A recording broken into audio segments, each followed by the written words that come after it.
In 5, 4, 3, 2, and 1. And welcome everyone to this episode of the Real Leaders Podcast. Welcome everyone to this episode of the Real Leaders Podcast. I'm your host, Kevin Edwards. Joining us today is author, keynote speaker, and podcaster on professional relationships is Mr. Andy Lopata. Andy, thanks for being with us today. Thanks for inviting me, Kevin.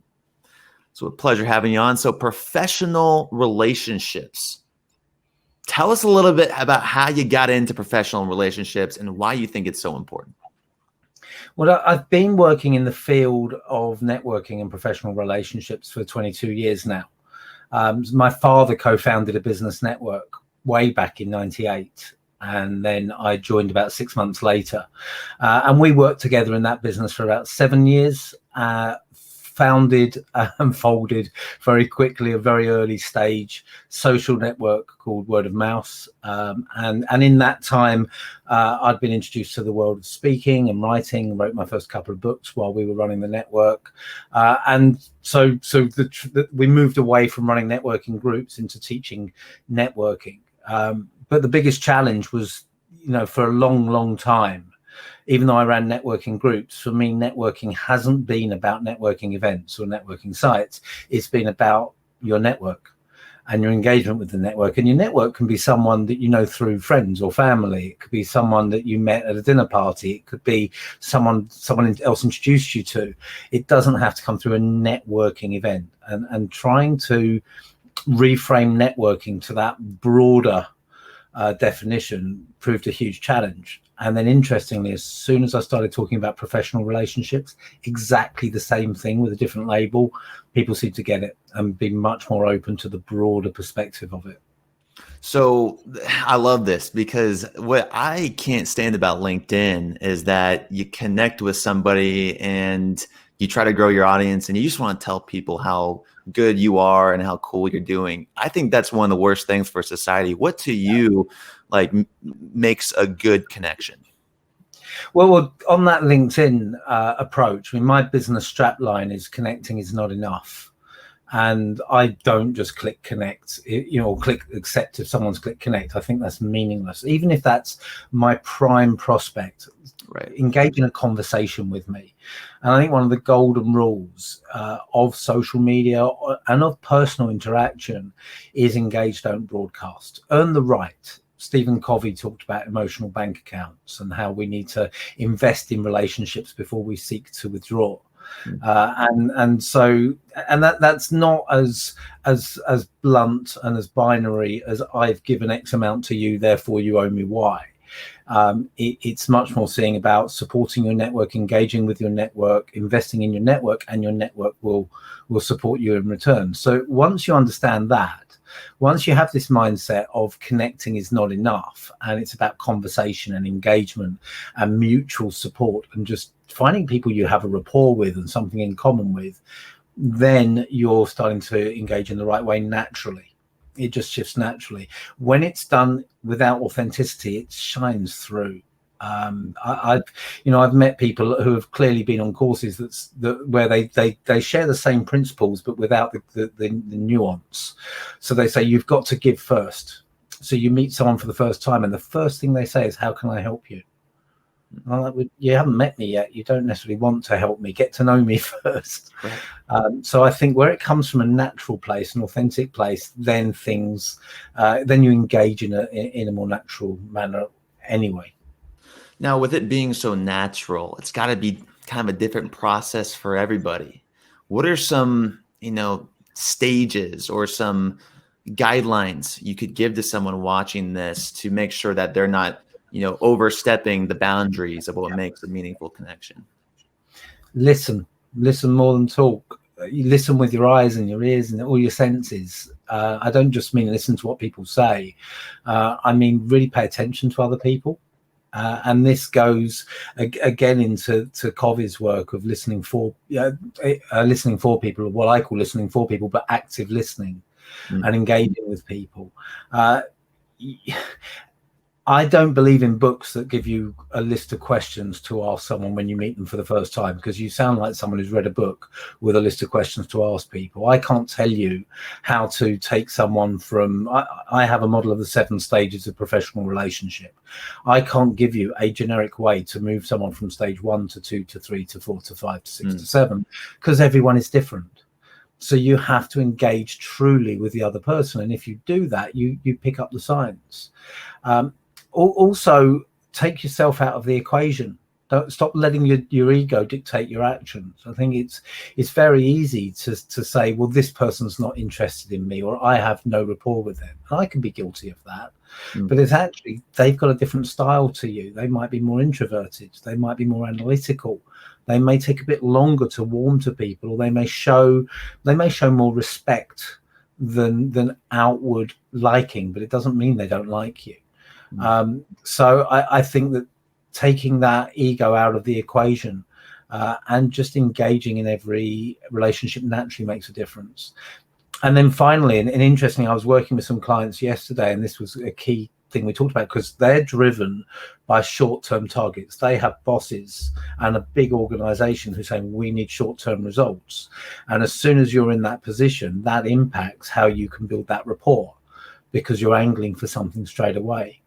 If you can take that neediness out of the interaction and you just engage to build your network in the knowledge that as you grow your network, you will have the support you need from those people with whom you've been investing in those relationships.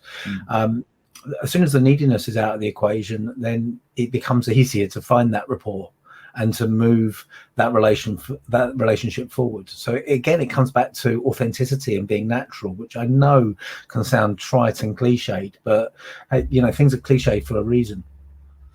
It's running a podcast that's like real leaders. When people say real, it's like you want like that authenticity part of that. Yeah. But you got to understand, well, what is authenticity? And why isn't it anywhere that you see on LinkedIn? Why isn't it when you meet someone, it's kind of the superficial, I've got to tell you everything I know. And I really kind of like what you're saying around just being authentic. Don't come in predetermined.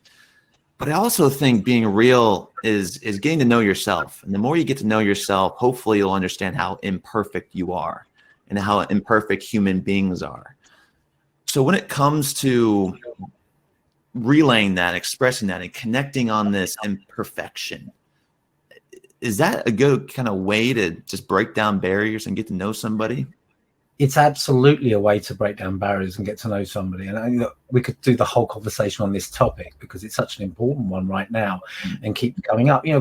It's 8:00 at night in the UK now. And just before coming on, I looked in the mirror and I thought, I could shave. And I feel tired. It's been a very long day and I probably look tired. And I thought, but that's who I am right now. And if I start trying to present, and I've also got lockdown hair. Now, if you're listening to the podcast, you can't see any of this, which is probably a good thing. But I looked at that's who I am in this moment. Having watched some of your videos before, I thought, okay, that's going to be fine, for this environment. And that's who I am at the moment. So I think it's key to be okay with that.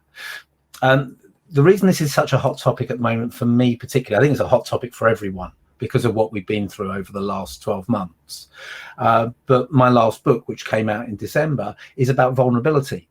So obviously vulnerability becomes the hot topic, and I've been asked to write a lot of articles recently and comment a lot about whether leaders can be vulnerable.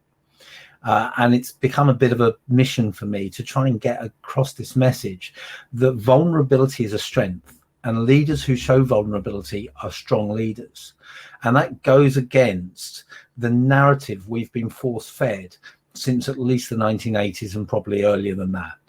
I read Mary Trump's book recently, and I don't want to get political in the show because everyone will have their different opinion, but reading Fred Trump and the way he brought his family up, it was exactly the archetype we've been force-fed of you don't lose, and any vulnerability is a weakness. You don't show the cracks.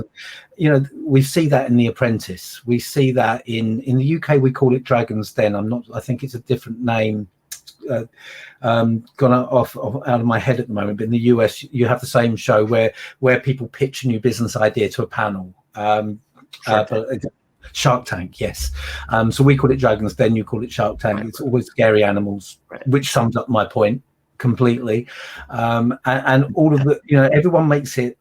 In fact, I spoke to someone who was one of the original Dragons, and they told me that they used to, this is the BBC series, they used to make people walk up 5 flights of stairs carrying everything they needed to present, so that as soon as they started, and they would have to get straight into it as soon as they were there, they would be sweaty, they would be out of breath, they would look weak.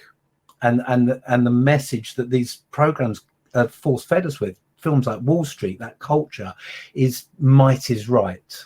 We have to be powerful, and so people think that you have to be invulnerable.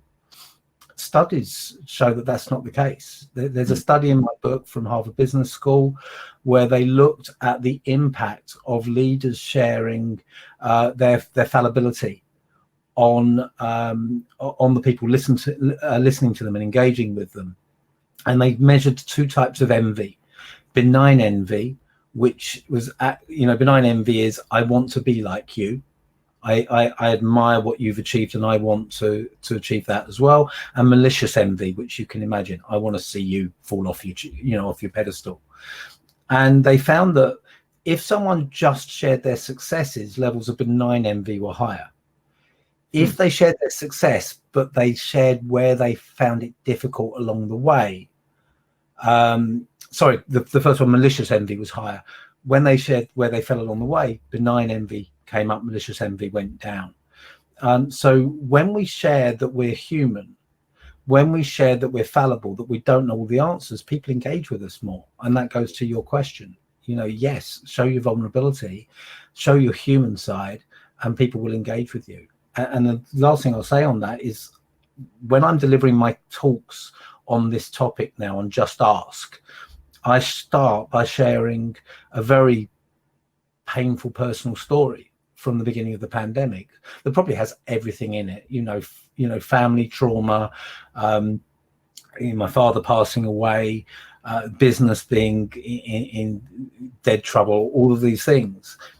And I found that since I've included stories like that, and all through my career, I can track it. If I've not planned it, but if I've shared my vulnerability, the engagement from the audience ramps up so much higher. And it's not planned that way, but I know the impact that has. Right. I mean, it has to, right? It's like, here's this keynote speaker, author, podcaster talking about relationships and how to build strong ones. But when it comes to his own personal family, it's very difficult. And that's human. Yeah. That's normal. And I think people can relate to that. And so and I'm a culprit of it too, when I go to LinkedIn or I want to post something, and it's not that, maybe I like to tell myself, it's not just because of this, but honestly, like, why else am I doing it? At the same time, like, why else am I doing it? I want to drive the views. I want to drive this. I want to make sure people are aware of kind of what's going on. But, at the same time, like, I'm still trying to figure this out as well. Like, I've got issues too. I'm okay with saying my family has addiction in it. I'm okay with saying maybe I drink too much on the weekends. It's totally fine with me to get those things out. But when I was first starting out, very difficult to do. Yeah. And because of that conditioning, because we're told that vulnerability is a weakness, and we don't appreciate that vulnerability is a strength, because it takes courage to tell people what you don't know. So actually, more vulnerable people are much stronger people. Exactly. It's not a weakness, it's a strength. And I think, if we can live in a society that embraces imperfection, it would be a much better one, and get greedy about embracing imperfection. I think we're moving that way, not quickly enough. The last year has accelerated that. But, Brené Brown brought out her TED Talk on vulnerability and her books on the topic 10 years ago. We've had celebrities open up about depression, about alcoholism, about family breakdown. We've had the royals in the UK, particularly. I'm not sure if we're allowed to call him Prince Harry anymore, but particularly William and Harry talk about be very open about their vulnerability. And of course, we've got the interview with Oprah as we record this, imminent. But I think those public conversations from people we put on pedestals are so important, because they drive our society to know that it's okay. When people turn around to me and they say they have a fear of public speaking and they get nervous when they speak in public, the first thing I say to them is, so do I. Right. And they look shocked, particularly if they've seen me speak, because you wouldn't know if you saw me on stage what's going on behind the mask. But I've sat in an audience waiting to go on, and my inner dialogue at that point is telling me, I've forgotten what I'm going to talk about. Why do they want to listen to me anyway? Why are they paying me this much money? All these things are going to my head. I'm not as good as the person who's up there now. In the meantime, physically, my body is rebelling against the whole concept that I'm about to go up on that stage and stand in front of 100 people, 1,000 people, whatever it might be. But when I'm there, I've learned to cope with it. I've learned to adjust, and I've learned to channel that energy in a positive way, so people don't know that I'm feeling that. So when I tell them that I'm going through the same as they are still after all these years of doing it, that helps them. Now, when it comes to public speaking, how have you evolved? How have you grown from when you started to where you are now, and how you perceive what a good public speaker does?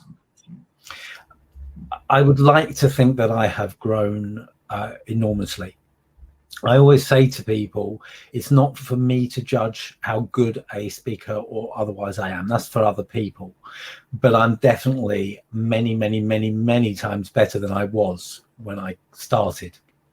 I've been a member and then a fellow of the Professional Speaking Association since 2003. That's, you might know the NSA, the National Speaking Association, National Speakers Association in America. So that's our sister organization. I've been on the board twice. I'm currently president of the Fellows Community, which is the sort of highest level. And I've received the Award of Excellence. So there is some external recognition there that I'm good at the job. But it's that community that's taught me, by analyzing other people, by learning from what they do, by discussing what the strengths are and what the weaknesses are and how they present, by constantly getting feedback on what I'm doing. I've adapted. So it's not just about mastering the nerves, but it's understanding the stagecraft, learning how to put a presentation together. So for example, Just Ask, the presentation I mentioned, one of my colleagues came to see me deliver it in quite an early iteration, and I got a standing ovation, which, you know, for someone who talks about professional relationships is rare, and it's not what I go looking for, but it's lovely when that happens. So many, much more important to me, so many people came up to me afterwards and said how it had moved them, what impact it had had on them, and what they wanted to do as a result. People still talked about it months later, but my colleague just turned around to me and said, you shared everyone else's story, you didn't share your own.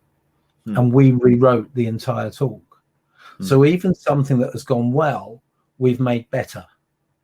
And what I've been doing today, the reason I'm so tired today, is I've been working on a script that actually incorporates the old talk into the new one, because I need an extended version.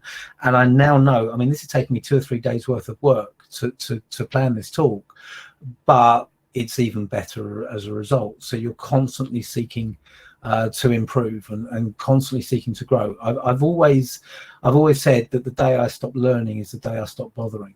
And with speaking, that's absolutely key. Andy, I feel like you're hinting at this story, and it's just building up, and the anticipation is now simmering. I got to hear it. What is your story? Well, I mean, that's not what I was angling for. I mean, there are several stories. I mean, the stories in the book, the personal ones there, are not the same as the story in the talk now, because that postdates the book. And in fact, the personal story in the book changed because the challenge getting the book published, it took 3 years. I had a contract with a major global independent publisher, very well-known name. It didn't work out, and that was a challenge in itself, as I kept having to go back to the drawing board. So that's in the book now. The story I'm sharing now is what I call my lockdown story, which I'm sure everyone has got. But the brief version of it is that we had a pretty bad 2019 as a business. It's a family business. I co-founded it with my father, as I mentioned earlier. My mother retired from teaching a few years ago and joined the business as well, and handles all my back office, the admin and the finances and so forth. And we'd had a pretty bad 2019. I was working hard on pivoting and moving stuff around, and we were making progress there. And then the pandemic came. And of course, my business is based on being in person, live events, training, conferences, whatever it might be. So we saw those opportunities that we'd finally managed to get in disappear. And a lot of potential money and a lot of money that was confirmed, as well as money that had been paid, those events just went. And our government, the British government, for whatever I think of them or anyone thinks of them, and I'm not the biggest fan, I'll be honest, I think that the way they've handled the support for business during the pandemic has been very good, and it's been world leading in a lot of ways. But we were left behind for a long time. So I saw a lot of support go out to other businesses, but we didn't qualify for any of it. And all the time we had no income. I can't sell. How can you sell to people who don't even know if they got a job next week? Certainly not looking to invest in training and conferences and events when that whole world has dried up. And there was no support for us. And we're all coming off the back of a bad year. So we're going closer and closer to our overdraft limit. And then the government announced something called the bounce back loan. And the bounce back loan was a loan from your bank, but underwritten by the government. So there was no testing, no credit reports, no check on your last year's accounts, which wouldn't have been too hot for us. You could just apply for a loan, delayed repayments for a year, very low interest rates underwritten by the government. That was our lifeline. And by this stage, I had started to bring in some opportunities. So the business was turning around. So I saw that as the bridge to get us just away from that dreaded overdraft limit and keep us going until that new money started to flow in. So we applied for that. Now, so it's my mum who handled the back office who put in the application. In the meantime, my father was very ill. I think I mentioned that he passed away in September. And my mum was caring for him.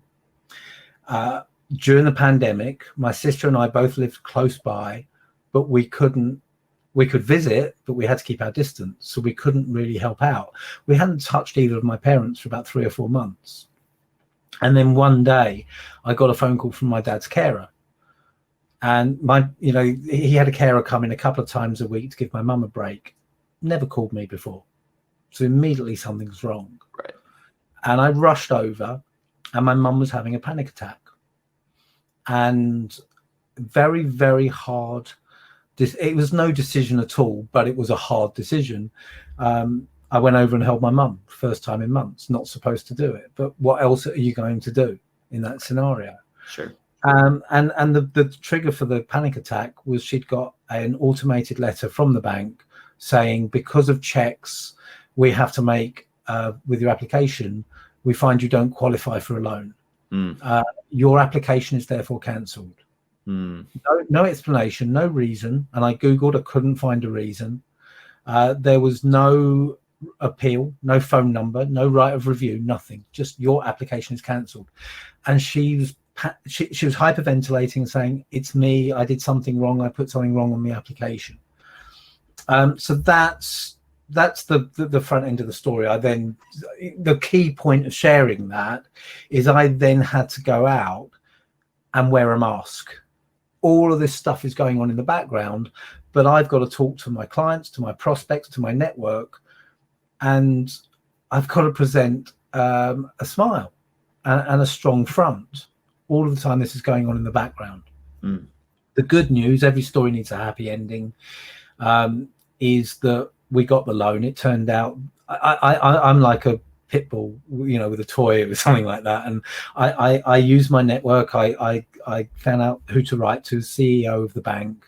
I wrote my local member of parliament into this, and I wouldn't let go until we resolved this. And we found out that there was a batch of businesses with accounts with that bank where an external credit agency had put a black mark for fraud on their account, despite there being no apparent fraud and no one knowing what it was about. And so we managed to get that removed. We got our loan. We got a £250 apology, and my mum got a big hamper and a big vase of flowers from the bank to say sorry. And what's also nice about that is that there are other businesses who probably never knew they had that black mark on their file, and would have gone through the same as us, and they had that black mark removed. So that's one story. That's the story I'm sharing in this presentation. We all have those stories. And the beauty of those stories is that it reveals the human being behind the person on the pedestal. Because we all have those stories, we can all engage with other people's stories that are similar. When I tell my story, when I tell other people's stories, I see people in the audience nodding along because they recognize it. And because they recognize it, they engage with you much more. It resonates with them. And it's powerful. It is powerful, and I think it's strange that someone can say that would not be an essential operation because of its powerfulness. And so like I guess I just think about that and I go, who has the power to stop someone from sharing a story like this? And that's what actually changes lives. Nothing changes lives more than feelings, emotions, love, but conversations, speech, articulating something to somebody to motivate them to do other things and change their perspective, change their behaviors, change their actions. How is that not essential? So it's a difficult line that's blurred, and I'm really it's really unfortunate that had to happen to your family. Obviously it was a big burden. Thank you. But it was hard. It was a very tough moment. When you get to the end of it, you can look back and tell the stories. What I've said about this pandemic all along, and I must admit, this calendar year, it's got harder. And my mum lost, her husband of 55 years at the worst possible time, when she couldn't go out and see people and couldn't have a family around her. That is harder for her than it is for me. I'm finding it tough. But all the time I'm saying one day we'll look back. It sounds quite cheesy to say it like that, but one day we'll look back on this and it will be a story we tell. Do you remember what it was like during the pandemic? I heard on the television earlier in the week that already people are hoarding the signs that our government have had up, on the lecterns and the things that they can grab to go in museums. And in a year's time, this will all be, a museum display. Will walk around and say, I remember that. And I think we have to hold on to that when times get tough. That it is part of the journey, and it's a lot easier said than done, I can promise you that. But I remember on I guess a much smaller scale, but if you're in it, it doesn't feel it. And then we've all been in there, I'm sure. I remember someone that I met through my networking years ago. She was part of a group of students that I spoke to and really stood out from that group, and we stayed in touch. And she just opened up to me one night years ago, about a decade ago, I think. And her boyfriend had walked out on her, and she'd have been in her 20s. And this was the end of the world. And I said to her, you'll meet someone else and you'll forget all about this guy. And exactly that happened within 6 months. She went from the end of the world to top of the world in 6 months. And I doubt she ever thought, and she's still with the same guy. I doubt she's ever remembered that conversation. But in that moment, it's everything. And when we are in tough times, we've got to hold on to that. And when we can share those stories with other people, and that's where the vulnerability piece comes in, that makes it easier when we know other people have been through it. It seems to be like there's a nice, correlation between professional and personal relationships, which is interesting because like your family has a different dynamic and maybe different boundaries than maybe a professional relationship would. Yet we're still struggling. People listening to this, they all have that brother, that aunt, that sister, that mom, that dad that they don't talk to. Ooh, right? Now, when it comes to professional relationships, how do you make sure that you don't get to that place? It's difficult, and you're going to. I'll be honest. There are people had professional relationships with that I'm in that place with. Mm. I don't pretend to be the master of being friends with everyone. I don't have that personality, unfortunately. I'm trying to be a better person and a more forgiving person. But, sometimes people show to me what I see as their true colors. And for different reasons, I've actually got stronger in the last few years of saying, well, actually, that's not the type of person I want to be associated with, and being able to walk away. There are other people where you just come in and out of each other's lives, and there's people where we've drifted apart, but then suddenly we've come back together again, and there's never anything in it other than just circumstance. But there's a handful of occasions where we have got to that point, but there's also occasions where we've pulled it back from the brink, and I think those occasions are where one or other of you is brave enough to swallow pride, address the elephant in the room. And just the thing I learned a few years ago, or one of the things I did a self-development program a few years ago that really helped me in the way I handle personal relationships. And a couple of things I learned was, number one, nothing anyone does has any reason other than the reason we give to it, we attribute to it. And I think that that's very powerful when you look at a lot of relationship breakdowns and you say, I'm not talking to them because this is how I interpreted their actions, but actually that might not be why they did. They may just have had a bad day. They may just, it might relate to someone who had treated them badly in the past, and what I did reminded them of that. It could be a range of things. So there's that, not attributing it to, making yourself the reason, I think, is a good way of looking at it. And the other is just control what you can control. And don't worry about other stuff. And, I try not to let that negativity sort of drag away, and not making people wrong about things. So I've had a couple that spring to mind with long-term professional colleagues. One where that person stepped forward and messaged me and said, look, I think we've both probably said things we didn't mean. We'd exchanged some really angry voice messages with each other. It's not a clever way of doing it. And left each other fuming. And he picked up and he said, I'm sure we both regret that, but for my part, I'm sorry, he said, and I respect you too much to let that get in the way. And another one where I felt the other person was in the wrong, and I was waiting for an apology. And when it was forthcoming, I decided it's not forthcoming. That's fine. Let's just move on with our friendship and not let it get in the way, and just put that behind us. I would love to say I'm a perfect person. I do that every time. I don't. I should, but I don't. But that's how. The way you do it is by swallowing your ego, and looking at the bigger picture and say, do I want this person in my life or not? If you think, well, actually, I'm not that bothered, that's a message enough. But if you value them, then you'll swallow your ego. And I think that's also like the deepest form of respect and flattery. You're able to sit down and have a conversation with someone, look them in the eye and say, look, this is where I stand, this is where you stand, and that's okay, and have those type of conversations. The thing about, I would say, many successful people, a lot of people that may have come on the show, is they have a strong sense of values and a strong sense of self-awareness, and also, a strong sense of elimination.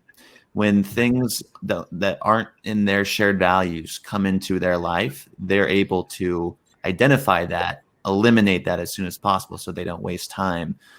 Yeah. Would you recommend that? Would you recommend eliminating things that aren't in your shared values? I've done it. I hovered for many years before done it. I've done it cut straight off because I've known it, but I've also, in some bigger, deeper, longer standing relationships, I've recognized a lack of shared values, but I've also recognized a strong shared history, and I found that much harder. It's not, I wouldn't sit here and say, there's the classic saying that was always in my mind about what you'll achieve is equal to the 5 people you surround yourself with the most. And I think that can be a bit too brutal, and I think that can be a bit too snobbish in some ways. Sure. Because what one person brings to the table might be a different value to someone else, and if it doesn't bring you where you want to be in life, it doesn't necessarily negate its value for its own intrinsic purposes. So I think that sometimes when someone really goes against your values and the way they've behaved, you go, okay, no, I can't do this. Then you cut them loose. And I've had that done to me. And actually, you have to think it through and handle it the right way, because it's not pleasant to be on the receiving end of that. So you have to weigh that up. Sometimes you can just allow things to drift. And, there are people where I was close.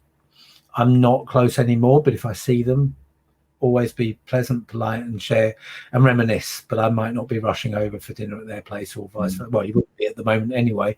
Not in the UK, it's illegal, but I wouldn't be rushing to break bread with them. But that doesn't mean I won't enjoy their company when I see them. So when it comes to the size of the people you trust and want to build upon a relationship, do you have a philosophy for strengthening the relationships that are closest to you versus trying to get as many connections on LinkedIn as possible?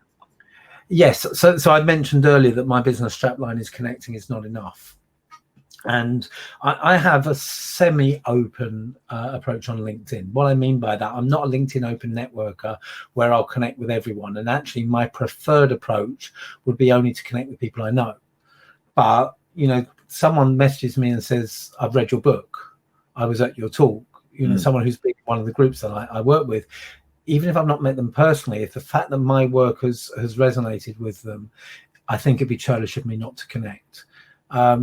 So I tend to have a semi-open, semi-closed approach from that perspective. There are many reasons for that. Part of the reason is I want a manageable network. And I want to know the people in my network. I want a genuine connection with them. I want conversation, which I mentioned earlier.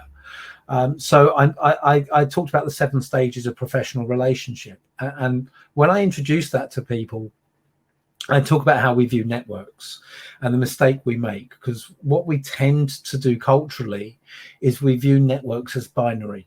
We say you're either in my network or you're out of my network. Sure. And we see networks as a box of people. That's not what a network looks like. Each of those people is an individual with whom you have a different relationship to everyone else, and they're at a different stage of relationship with you. So that's where I put together the 7 stages of professional relationship, and you can map out the journey.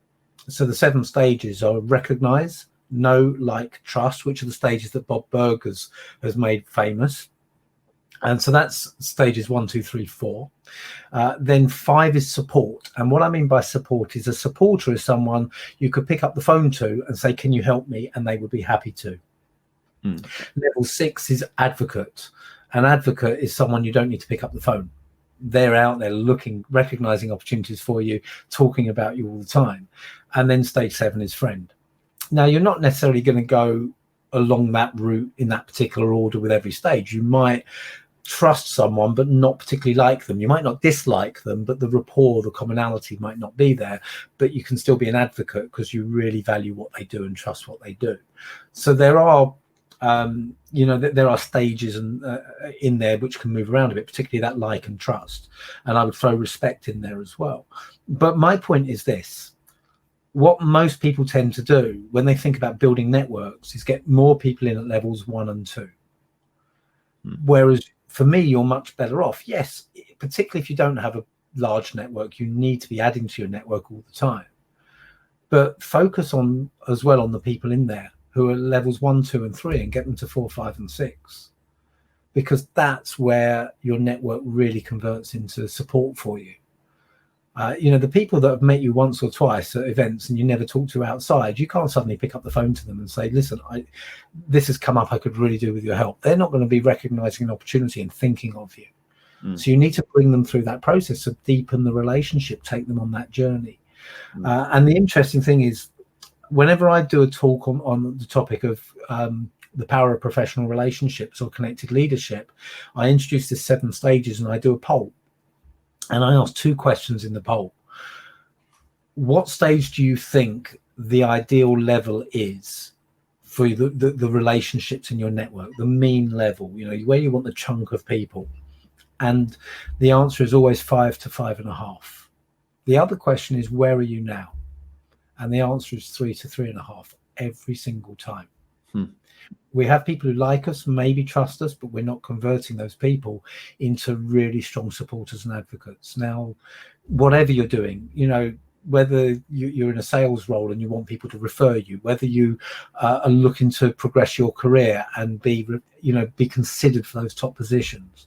I mean, Harvey Coleman's work on that's known as PI on promotions, what elements go into promotion, performance, image and exposure, back in, I think it was the 1990s, showed that image and exposure, then 90% of it, performance is only 10%, because you can do a fantastic job, but if people don't know the job you do, 30%, and the right people don't know, exposure 60%, then it doesn't matter how good your job is, you're not going to get considered for that promotion.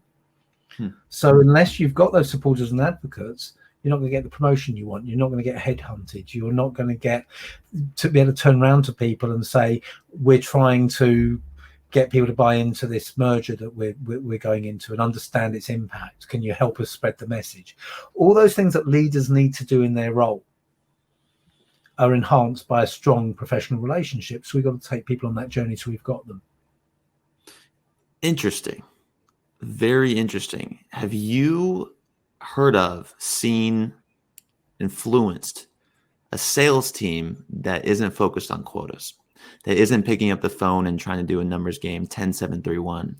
Have you seen an organization that's able to incorporate a long-term relationship building strategy that is effective and will outperform a cold calling strategy? Yes. Yeah, absolutely. But it won't do it overnight. So I work a lot with professional services firms, and I've seen people then move away from that, because being an accountant or a lawyer and going in cold calling, cold calling, is almost sort of not allowed. Certainly in the UK, but certainly not acceptable in many cases. But that hard-nosed approach, when they've really embraced it, they've suddenly found referrals flowing in and they're getting bigger deals. They're bypassing beauty parades, requests for tender, and they're getting the opportunities in. I would say that when I go and work with organizations, so my two biggest clients at the moment are both in sectors which are traditional cold calling, hard sales sectors. And in both cases, I have the battle with them where the guys I work with, this is bigger sales clients, the guys I work with are under huge pressure to hit targets, particularly difficult during the pandemic when they can't get out and see people. But their bosses have paid a lot of money to bring me in. So what I'm saying to them is, look, you're under this high pressure to get targets, but your bosses are investing in me and they know what I stand for. So you have to work the short-term targets while building the long-term strategy.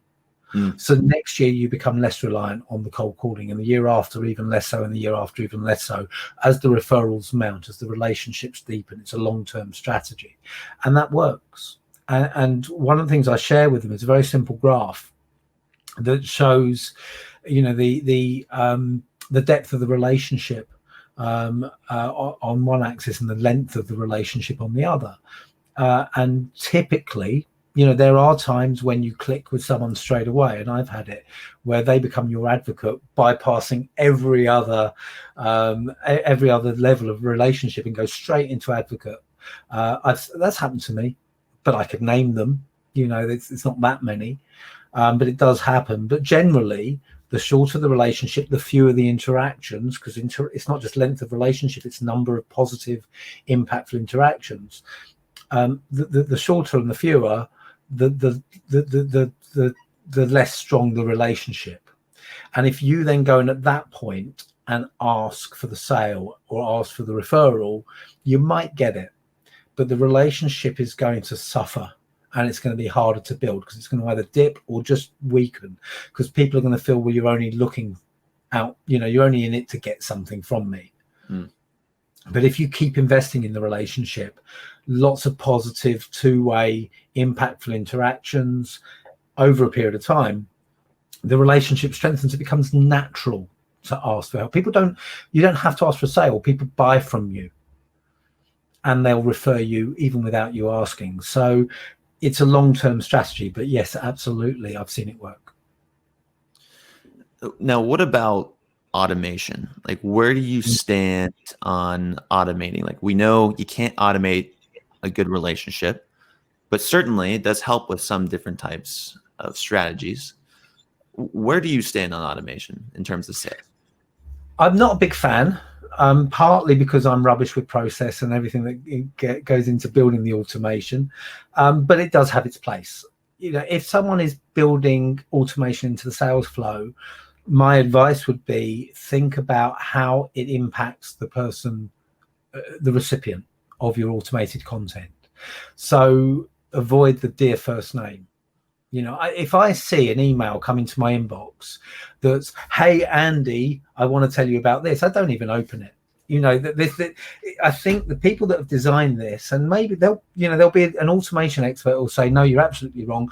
That gets higher open rates." I just know I don't open those straight away because I know it's automated. So it has to have a human voice, I believe, particularly if you're looking beyond just click rates and into relationship building. If you want to use automation to build relationships, it's got to feel like the human voice. And then you've got to know what's going out there. And let me extend automation into delegation. I got a LinkedIn connection request a couple of weeks ago, and it was the standard, "I want to add you to my professional network on LinkedIn." Now, I don't delete those. I reply to them.